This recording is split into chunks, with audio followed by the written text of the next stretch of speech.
दोस्तों, आपने कई बार ये सुना होगा कि अंतरिक्ष के किसी दूर दराज एरिया में दो तारे या फिर दो ब्लैक होल आपस में टकरा गए। हमारा ब्रह्मांड है ही ऐसा कि यहाँ पर हमेशा ही कुछ न कुछ ऐसा इवेंट होता रहता है। अगर आपको नहीं पता है तो बता दूं कि हमारी मिल्की वे आकाशगंगा हमारी पड़ोसी गैलेक्सी एंड्रोमेडा गैलेक्सी से कुछ अरब साल बाद टकरा जाएगी, जिससे एक नई गैलेक्सी की फॉर्मेशन होगी। वैज्ञानिक ऐसा मानते हैं कि इस नई गैलेक्सी को मिल्कोमेडा कहा जाएगा। अब उस समय तक हम इंसान जीवित रहेंगे या नहीं, यह कहना बहुत मुश्किल है। एनीवेज, इससे आपको ये बात तो पता चल गई कि ब्रह्मांड में दो चीजों का आपस में टकराव होना एक बहुत ही कॉमन बात है। लेकिन हमने अपने सौरमंडल में आज तक किसी भी ऐसी घटना को नहीं देखा है। हमने कुछ उल्का पिंडों को जुपिटर से टकराते हुए जरूर देखा है, लेकिन वे धमाके इतने ज्यादा विशाल नहीं होते हैं कि वे सौरमंडल पर कोई बड़ा असर डाल पाए। इसलिए आज हम एक ऐसी हाइपोथेटिकल सिचुएशन क्रिएट करने वाले हैं कि इसको सुनने के बाद आप शॉक हो जाएंगे। हम आज यूरेनस और जुपिटर ग्रह को आपस में टकराने वाले हैं और उससे होने वाले इफेक्ट को आज आपको इस वीडियो में दिखाने वाले हैं। ये वीडियो शुरुआत से लेकर अंत तक काफी ज्यादा इंटरेस्टिंग होने वाला है और साथ ही में आपको इस वीडियो के जरिए जुपिटर और यूरेनस के बारे में काफी सारी जानकारी मिलेगी, इसलिए एंड तक बने रहना। मैं हूं आपका दोस्त सुरेश सांचोरी और आप देख रहे हैं रहस्य टेलीविजन यूट्यूब चैनल। इन दोनों ग्रहों को आपस में टकराने से पहले आइए नजर डालते हैं इनके कुछ कैरेक्टरिस्टिक्स के बारे में जो इन लोगों को इतना ज्यादा यूनिक बनाती है। जुपिटर हमारे सौरमंडल का सबसे विशाल ग्रह है और इसका द्रव्यमान भी बाकी सभी ग्रहों के मुकाबले बहुत ज्यादा है।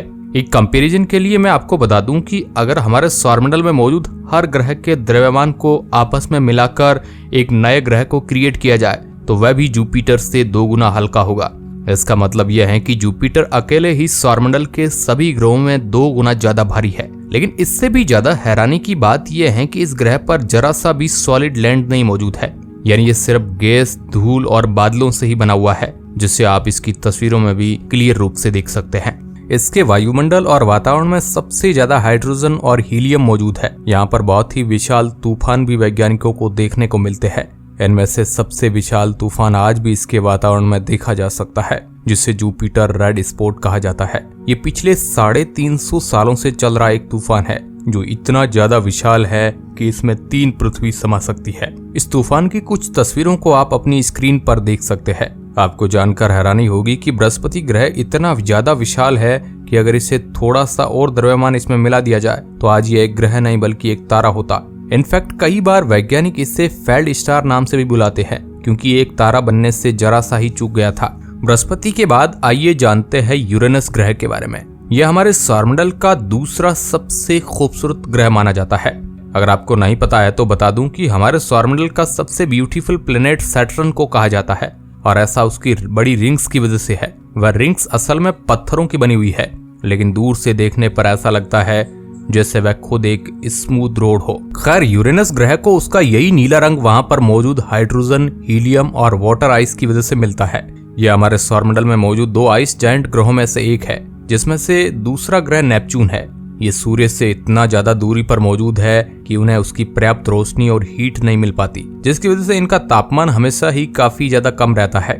यूरेनस के बारे में एक और खास बात यह है कि यह हमारे सौरमंडल का इकलौता ऐसा प्लैनेट है जो अपने साइड पर रोटेशन करता है। यानी जिस तरीके से आम ग्रह वेस्ट से ईस्ट की डायरेक्शन में रोटेट करते हैं, वैसे ही ये नॉर्थ से साउथ की डायरेक्शन में रोटेट करता है, जो एक बहुत ही यूनिक बात है। आप इसकी रोटेशन की डायरेक्शन को अपनी स्क्रीन पर देख सकते हैं। अब अगर ये दोनों ग्रह आपस में टकराते हैं तो हमें बहुत ही भयानक निष्कर्ष देखने को मिलेंगे। मान लेते हैं कि यूरेनस ग्रह जुपिटर ग्रह के पास जाकर उसे टकरा जाता है। ऐसे में क्या होगा, आइए जानते हैं। सबसे पहली बात तो यह है कि यूरेनस ग्रह भले ही हमारे सौरमंडल का तीसरा सबसे विशाल ग्रह है, लेकिन फिर भी ये जुपिटर से काफी ज्यादा छोटा है। कैलकुलेशन करने पर यह पता चलता है कि इसका साइज जुपिटर के मुकाबले 3 गुना कम है और उसका द्रव्यमान जुपिटर के मुकाबले 20 गुना कम है। अब अगर ये अपने ऑर्बिट से हटकर जुपिटर की ओर आता है तो सबसे पहले तो इसे सैटर्न ग्रह से बचना होगा। शनि ग्रह हमारे सौरमंडल का दूसरा सबसे बड़ा प्लैनेट है और इसका भी साइज यूरेनस से बहुत ज्यादा है। अगर बात करें एग्जैक्ट नंबर की तो सैटर्न प्लैनेट यूरेनस से 2 गुना ज्यादा विशाल है। इसकी वजह से इसका गुरुत्वाकर्षण बल भी इससे काफी ज्यादा है और यही कारण है कि यूरेनस को इससे बचकर जुपिटर तक जाना होगा। अगर यूरेनस की डायरेक्शन में जरा सा भी चेंज आता है तो ये डायरेक्ट शनि ग्रह से ही जाकर टकरा जाएगा और हमारा एक्सपेरिमेंट फेल हो जाएगा। हम चाहे तो जितनी भी कोशिश क्यों ना कर ले, हमें यूरेनस ग्रह को सैटर्न के काफी नजदीक से ही जुपिटर तक भेजना होगा।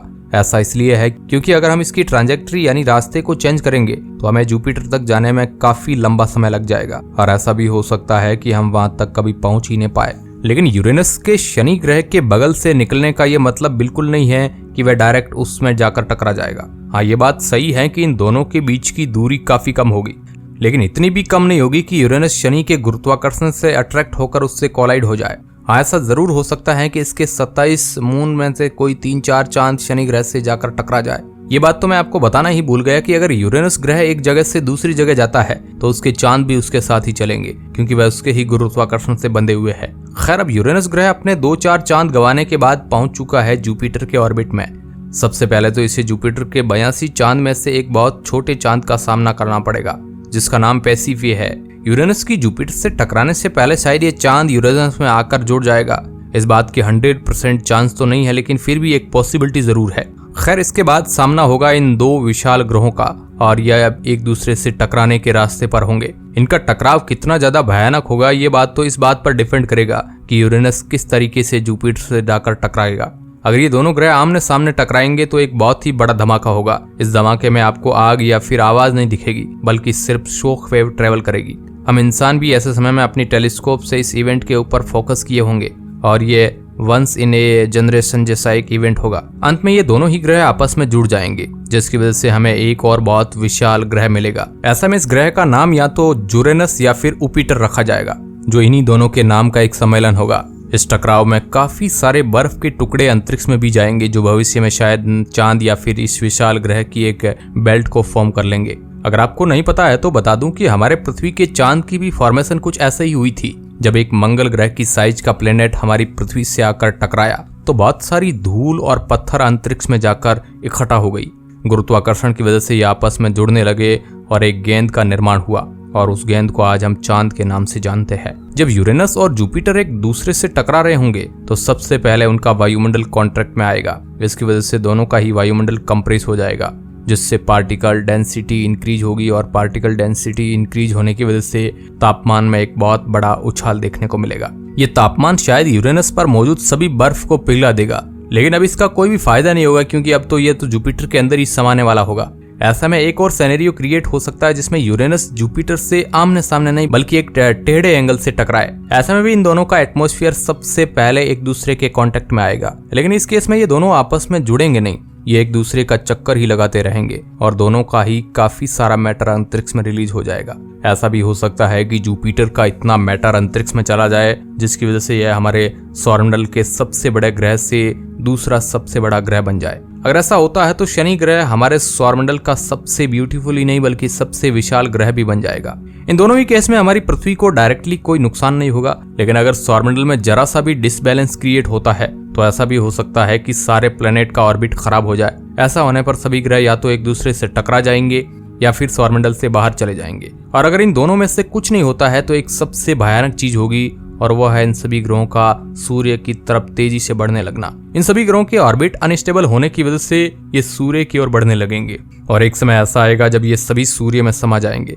सिर्फ सैटर्न और नेपच्यून ग्रह शायद अपने ऑर्बिट में बने रहेंगे। इसकी वजह से हमारे सौरमंडल में अब मात्र 2 ही ग्रह बचे होंगे।